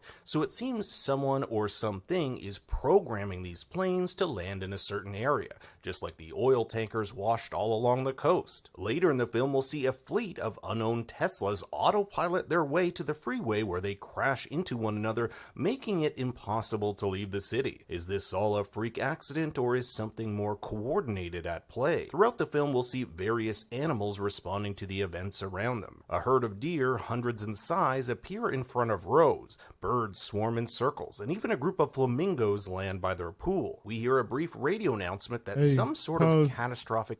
Get that real quick in 2nd Ezra chapter 5. That's another sign of the last days. You're going to start to see animals in places that you would never see them appear. You understand?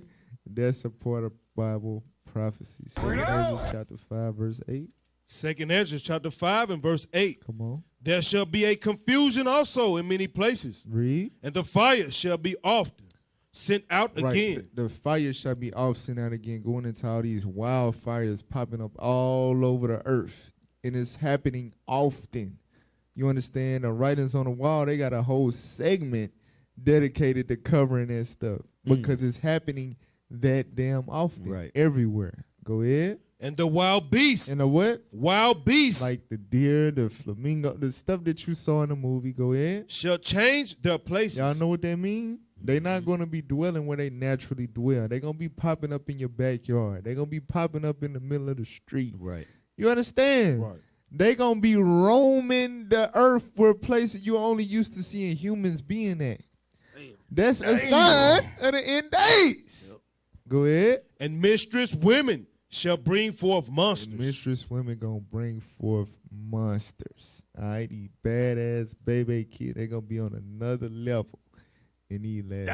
Hey, Cap, you notice, and like we noticed it watching the movie, but now it's kind of hidden. I didn't know about the Laney Farms thing.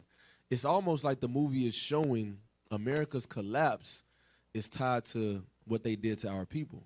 Like on the radio show, it has the 1619. Yeah, we gonna play that where he explain that. Well, Lord's willing, we get to go ahead and speak on it because we might not get to it. Slave innuendos, they insinuate that America's collapse is because what they did to God's people. Judgment, like what happened in Egypt, them plagues. All right, to deliver God's people. All right, play on.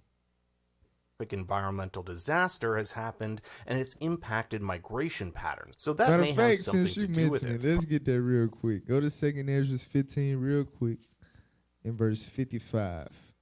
That's exactly why the plague's going to hit this land. 2nd Ezra 15:55. 2nd Ezra chapter 15 and verse 55. Yeah. The reward of thy whoredom shall be in thy bosom. The reward of your whoredom going to be in your bosom, Babylon. Go ahead. Therefore, shalt thou receive recompense. Recompense mean payback. That's good. Right. for how you establish this land, you're going to lose it. Watch this. Like as thou hast done unto my chosen. Like as you done to them so-called niggas, them so-called spics, them so-called wetbacks, them so-called Indians. Read. Said the Lord. Even so shall God do unto thee. So like you massacred them, you slaughtered them. You understand? God gonna do the same to you. That's Read. And shall deliver thee into mischief. And gonna deliver you into mischief. Read on. This is gonna expound on the mischief. Thy children shall die of hunger. Your children gonna die of hunger. Rose ain't gonna be able to find that underground bunker everywhere. Damn. You understand? Your children gonna die of hunger. Go ahead. And thou shalt fall through the sword. Read. Thy city shall be broken down. And that's what we saw at the end of the movie. Right. New York City, the seat of Satan, was getting blew the hell up. Read. And all thine shall perish with the sword in the field. And all thine shall perish. Everything that you labor for, all of your luxuries and delicacies gonna perish. You understand? Read. That's right. All right, go back to the That's a fire precept right there. Come on. But that some sort of catastrophic environmental disaster has happened and it's impacted migration patterns, so that may have something to do with it. Part 3 is titled The Noise, a reference to this ear-piercing screech that is so powerful it even breaks the glass on the house. Its origins remain a mystery, but survivalist Danny thinks he has the answer. Later in the movie, when Amanda and Clay's son Archie gets sick and starts losing his teeth, George remembers that his contractor friend Danny was a survivalist and may have some medication. Danny states that this noise was likely a microwave attack, similar to what happened to US diplomats in Cuba in 2016. It's possible that an enemy has harnessed this power and used it against the American people. Archie was also bitten by an insect, so we're never quite sure if his teeth falling out was a result of the noise or this bite. When Clay goes rushing into town hoping to find any information he can on what's going on, he encounters a drone dropping off hundreds of these red flyers in what appears to be Arabic. I had it translated and it roughly states, quote, "We ask you pay immediate attention to what we say in this publication. We have the most dangerous and destructive explosives in history, and we leave this horrific fact for you to contemplate and stress the validity of what is said. I'm using this on your land, and steps must be taken to stop the resistance built for peaceful surrender of your land." Danny says his friend in San Francisco experienced the same thing, but the flyers there were in Korean or Mandarin. But if you're invading an English-speaking country, why rain down flyers that no one can even read? This leads into George's theory of what's going on. When he was talking to his defense contractor friend, he said there was one 3-step maneuver to overthrow a government that scared him more than anything. This starts with stage 1, isolation, the disabling of communication and transportation. This is why we see the satellites not working, no GPS, and 2nd Ezra chapter 6 and verse 20. Where is it at? Shall desire to hear a man's voice. Is it chapter 15? Is it 15, 20? No. 15, 17. It's 2nd Ezra 6. Hold on, I gotta find it. 2nd Ezra 6. And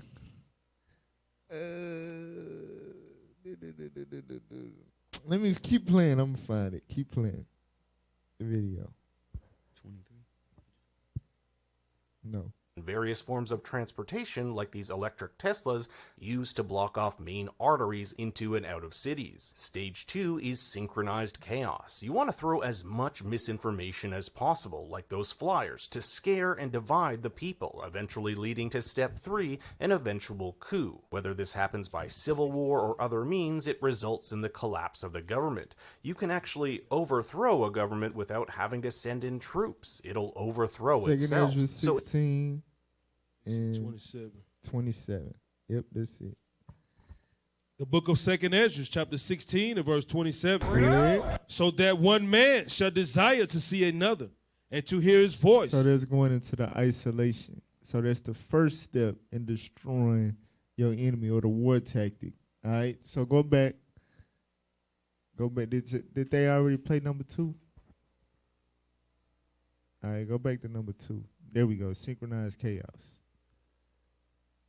used to block off main arteries into and out of cities. Stage 2 is synchronized chaos. You want to throw as much misinformation as possible, like those flyers, to scare and divide the people, eventually leading to step 3, an eventual coup. Whether this happens by civil war or other means, pause it. They go back to what we just read in 2 Ezra 5 and 8. There shall be a confusion in many places. Right. Mm-hmm. There's synchronized chaos, as well as what we read in the beginning, 2 Ezra 9. There's going to be uproars among the people. All right. Also, 2 Ezra 16 about, where is it? Well, now, that's what he finna get into. So keep playing it real quick. Keep playing. Results in the collapse of the government. You can actually overthrow a government without having to send in troops. It'll overthrow itself. So if a group of countries got together and enacted this 3-step plan and were successful, they could potentially topple the United States. So get there real quick in 2 Ezra 15 and verse 16 about, well, start at 15 about the coup d'etat. All right, where the people turn on themselves. Read that. 2 Ezra chapter 15 and verse 15. For the sword and their destruction draw nigh. Go ahead. And one people shall stand up to fight against another. Uh-huh. And swords in their hands. Read. For there shall be sedition among men. Sedition is going into uprisings. Go ahead. And invading one another. And invading one another. Read. They shall not regard their kings. The government. Nor princes. Uh-huh. And the course of their actions shall stand in their power. People going to be doing whatever the hell they want. Go ahead. A man shall desire to go into a city and shall not be able. Read.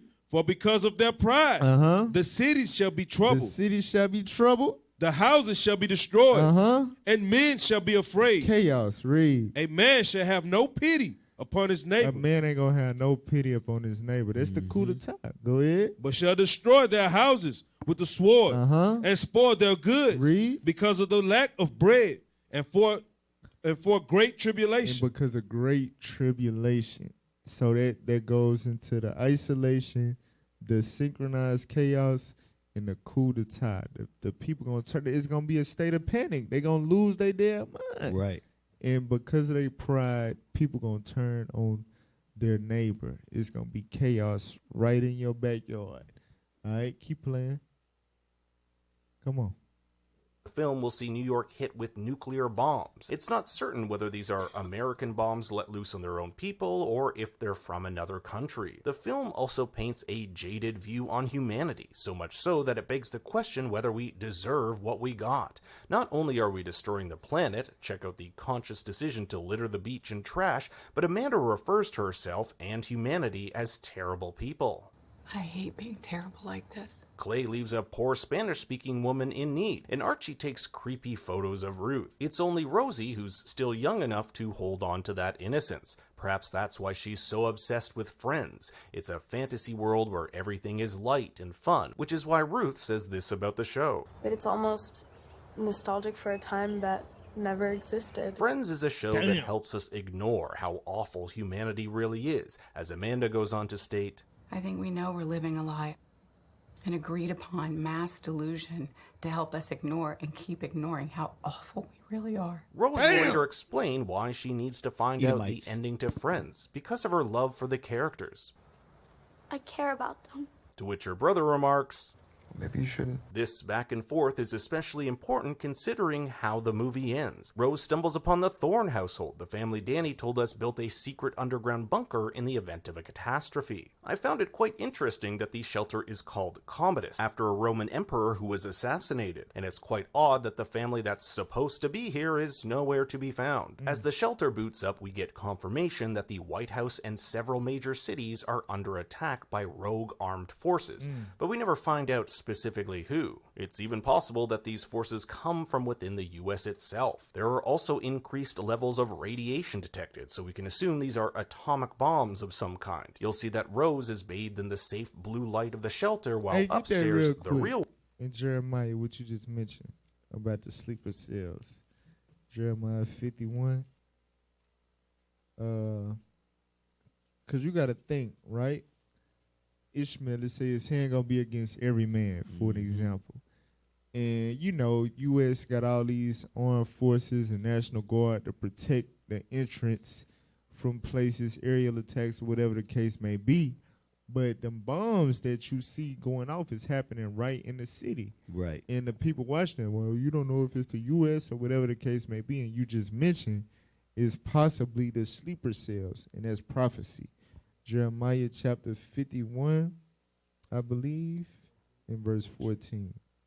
The book of Jeremiah, chapter 51, and verse 14. Yeah. The Lord of hosts has sworn by himself, saying, surely I will fill thee with men. I'm going to fill you with men of other nations. Go ahead. As with caterpillars. As with caterpillars, sleeper cells. Read.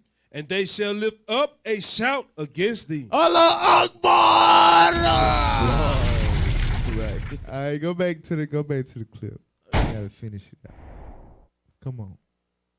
The world is painted crimson red, danger. There's also something to be said about the items stocked away in the pantry. With minor exceptions, almost every product here has had some sort of pushback with being racially or culturally insensitive. From Aunt Jemima, Uncle Ben, and Cream of Wheat's portrayal of African-American stereotypes to Indian head cornmeal. Beside it, Indian orange drink mix, and I guess they didn't like the Chinese cherry flavor. And on the bottom left, Barilla Pasta, whose president has a history of stating homophobic beliefs. On the top right, we'll see Dixie Beer, which has recently changed the name of its brand as to not be associated with the slave-owning Confederacy. And last but not least, Trader Joe's Mexican beer that they titled Trader Jose's. If food isn't your thing, how about the vast collection of DVDs? And as luck would have it, they have the final episode of Friends Rose has been so desperate to watch. The title of the finale is The Last One, which is also the title of the final chapter of this film. As Rose clicks play, the film abruptly ends. We don't get to find out anything that happened to our characters,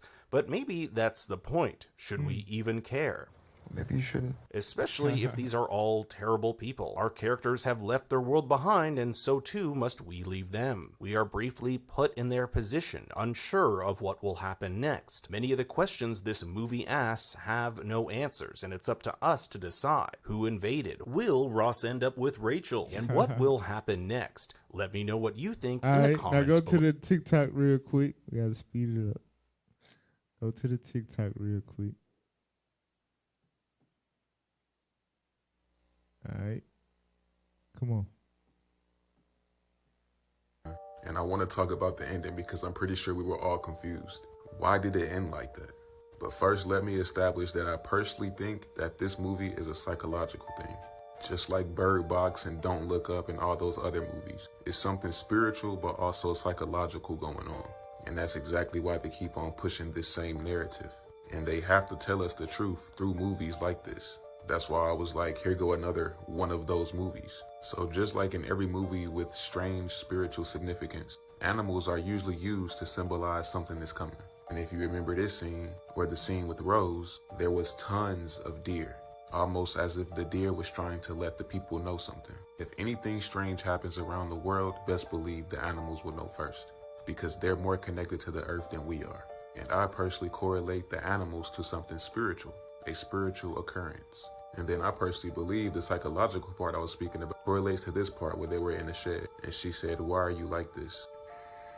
Every day, all day, my whole job is to understand people well enough so that I know how to lie to them so I can sell them things they don't really want. And when you study people like that, when you really see the way they treat each other well, you're no dummy. You see what they do, and they do it without even thinking about it. Fuck. So if you paid attention to that part, you would understand the psychological aspect of this, about people overall and leaving the world behind. And to add more to this psychological perspective, remember how Rosie was so fixated on watching TV, even though the whole world was ending? I'm never going to find out what happens to Ross and Rachel, am I? She was talking about the movie that she wanted to watch so bad. She then found her way in a house with a bunker with just about everything she needed to save her and her family while the world around her was ending, but paid no mind to it. Instead, she was fixated on watching TV, and the episode she went to was The Last One. And this is exactly why I say I feel like this movie was about something psychological and spiritual. Maybe they're talking about the last generation. let's just say this world did end. Are they foreshadowing that this generation would only be fixated on TV and iPhones and friends? Oh, and did y'all also think how the dude spoke about the cabal in this movie and the shadowy government? They're definitely pushing a narrative with these movies because it's becoming too common now.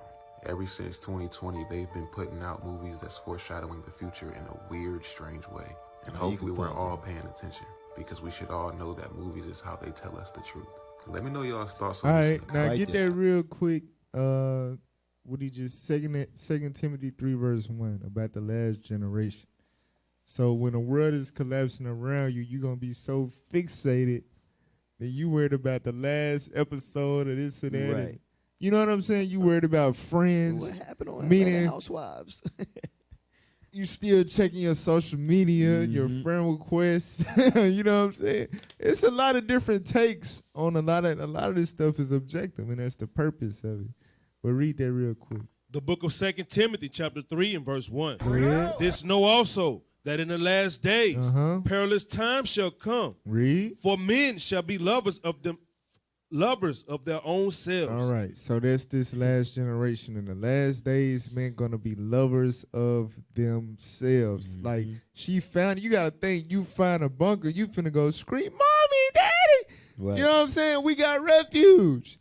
She finna post up and don't never leave. Hey, She finna watch her show. She got all the snacks. She was she eating. good. She was eating the snacks. She only worried about her damn self. Read the levels of pleasures, verse 4, I think.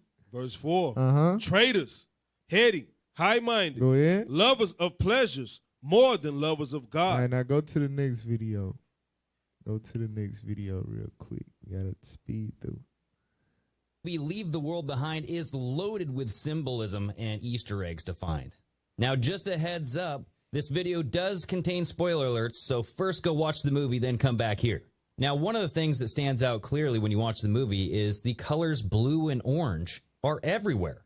The movie starts out when they're in a blue bedroom. She's wearing a blue dress. They have a blue car. There's a blue tablet. Everything seems to be blue. Even at the end of the movie, when Rose goes to grab the Friends DVD, the Friends DVDs were blue and orange. The movie starts out with Julia Roberts and Ethan Hawke in a blue bedroom with a gigantic crack in the wall. Cracks can represent the physical manifestation of vulnerability, and cracks are often associated with fragility, highlighting the vulnerability of a system or something about to collapse. This movie was about the societal collapse. The opening credits are all black, white, and red. These colors are heavily associated with the Freemasonic Knights Templar, and the credits even end with the Illuminati Eye.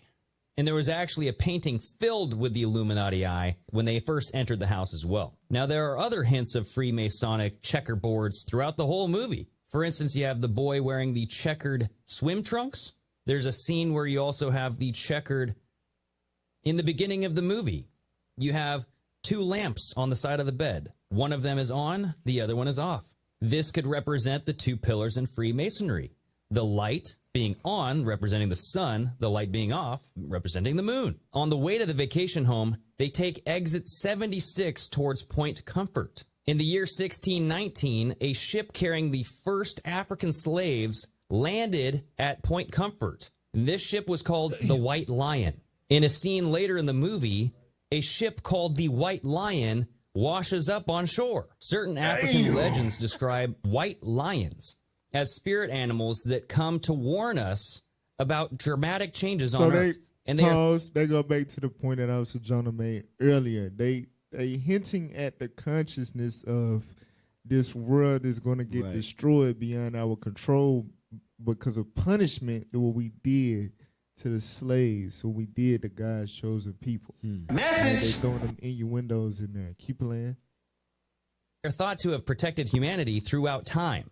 At a point later in the movie, Ethan Hawke gets out of his car, and the station is even on 1619. Also in 1619, a Jamestown colonist, John Rolfe, used the term 20 and odd to describe the kidnapped slaves who were arriving. In a later scene, when the man's going to get the satellite phone, you see a bottle of Geist 20 and odd antifreeze. And a lot of people have pointed out the t-shirts that the boy and the girl are wearing. The girl is wearing a NASA shirt and the boy is wearing an Obey shirt. Some people are taking this as a hidden message to obey NASA or to agree with the mainstream narrative. There are also several paintings that change throughout the film. The painting in the living room starts out as seemingly 4 peaks, and it slowly transforms into something that's indistinguishable. There's the painting of the ocean behind the bed in the bedroom. Many people have noticed that the water rises as the movie progresses. Now, when they first receive the emergency response on the television,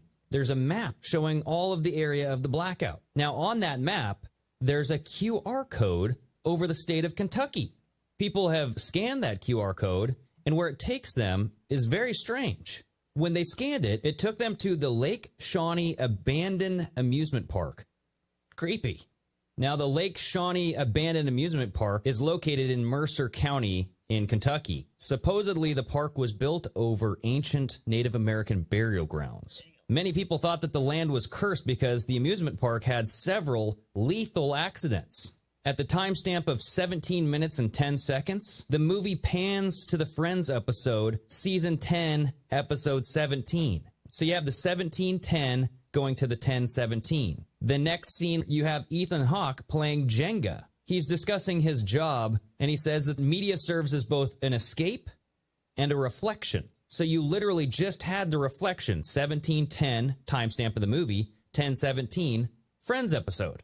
At one point in the movie, Julia Roberts notices some deer out in the yard. Ethan Hawke then says that's a good omen in Mesoamerican mythology. However, when you look up the deer in Mesoamerican mythology, deer are associated with sacrifice. There's a scene in the movie where you see a sign, the Huxleys. Some are speculating that this is pointing to Aldous Huxley, the author of Brave New World, the dystopian novel that talks about psychological conditioning and a dystopian nightmare. So at the end of the movie, Rose decides to leave and go do her own thing, and she breaks into a house that says Thorns. And the girl who broke into the house was named Rose. Every rose has its thorns. There's a scene where Julia Roberts slaps down cigarettes on the counter. The brand name of the cigarettes is Providence. Providence can mean to take care or prepare in advance, having foresight. Now, she got this at the store where she saw the Kevin Bacon character preparing and having foresight of what is to come, the collapse. So these are just some of the things that I found, but I feel like I've barely scratched the surface. If you found anything else that I haven't found, let me know. Real quick, go to that. Short on time. Go to that. Now, this is, I'm telling you, it's a lot of different takes on this thing. This is the most interesting take that I found right here. All right? Play that. Going on within this film. Hey, pause it. Now, this was at the beginning of the movie, so me and my wife watching it, we like, why the hell is it playing that black music for? Right. Like, they not even like a white family that act black. And like, where are they going with this? That's what we had in our mind when we heard that music playing. Like, where are they going with this? Keep playing. Watch this.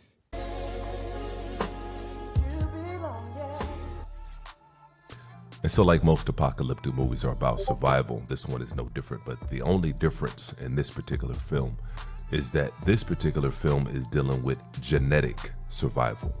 And in fact, one of the things that sets this film apart from other apocalyptic films is that in most apocalyptic films, the focus is going to be what's going on in the world. How are people reacting? What people are doing to survive? But if you notice in this particular film, the focus is what's going on inside the house. And it has a lot more to do with the relationships inside the house. And in fact, in most of the film, the only way that we really know that there's something weird going on in the outside world and possible calamity and disaster going on in the outside world is because of the animals. You see a reoccurring theme of the animals showing up and acting in strange ways.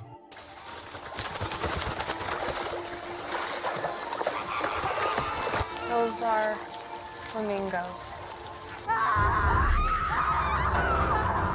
And that was the director's way of letting the audience know that there's something strange going on in the outside world. Because apart from that, like I said, the main focus was what's going on inside the house and the relationships that were going on inside the house. When we start to look at the countries with the most fertile population of women, it's not even close. The countries with a majority so-called black population are about 5 times more fertile than countries with a non-majority black population. And so we have major fertility issues that's going on in the countries with non-majority black populations. There's no question about it, no doubt about it. And so as I said earlier, this is not just a film about survival and disaster, but a film about engineering so-called white men to go after young, fertile black women. If you notice that throughout this film, the film went out of their way to make sure that both of the white men inside of the house had somewhat of a lustful spirit for the only black female character in the entire movie. And then also the film could have easily given the black male character a wife. I think that would have made for better dialogue and even better drama when you consider the actress Julia Roberts and her character. But they didn't do that. They chose not to, for not so obvious reasons. And there was another part in this movie in which I noticed the actress Julia Roberts' character was alone inside the house with the black male. I am starting to like you. And they were drinking and dancing, all the while Ethan Hawke's character, Julia Roberts' husband in this movie, was outside alone, smoking and drinking with a young black female.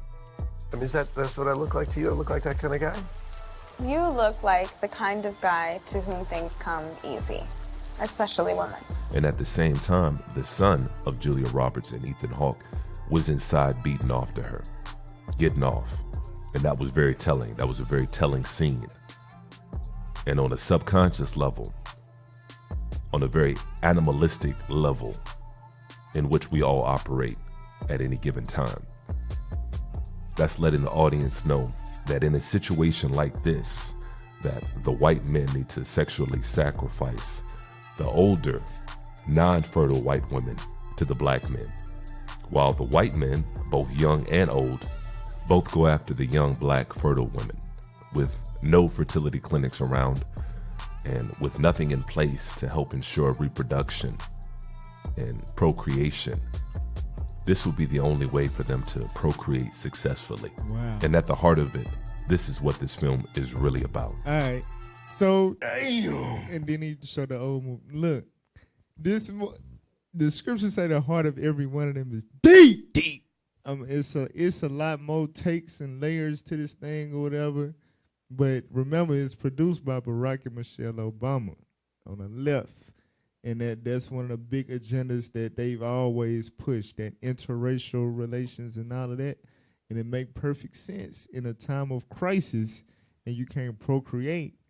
You're going to sacrifice your old, unfertile white women you conditioning the minds of the boys to desire, in a sexual sense, the young, fertile black female. You desensitizing her mind to give in to your desires.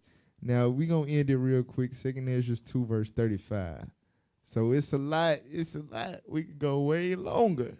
But we got to give way for Bishop Yawasop, the Bible Book of Our Fathers. All right, read that real quick. 2 Ezra chapter 2 and verse 35. Come on. Be ready to the reward of the kingdom. So we got to be ready. This movie is showing the world that they're not ready. It's showing us that we not ready. You understand? We got to get ready.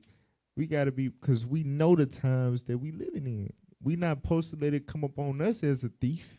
Go ahead. For the everlasting light shall shine upon you forevermore. Come on. Flee the shadow of this world. Leave the world behind. This does say of the Lord God. Hear the white man in Netflix. God said, leave the world behind. Message. The different distractions they got set up for you, the different agendas, the nonsense and all of that. I'm telling you, when the stuff really pop off, you're going to be mentally and spiritually handicapped because those things are going to become obsolete. You understand? God said, flee the shadow of this world. Gather yourselves together. Be ready for the reward of the kingdom. Finish that verse. Receive the joyfulness of your glory. Uh-huh. I tell strife No. All right, don't worry about it. So all praise to the Most High God. Lord's willing, y'all was edified. Y'all got something out of the movie review. Make sure y'all like this, share it, drop a comment. All praise to the Most High God. Lord's willing, we'll be back next week with more on Let's Talk Truth.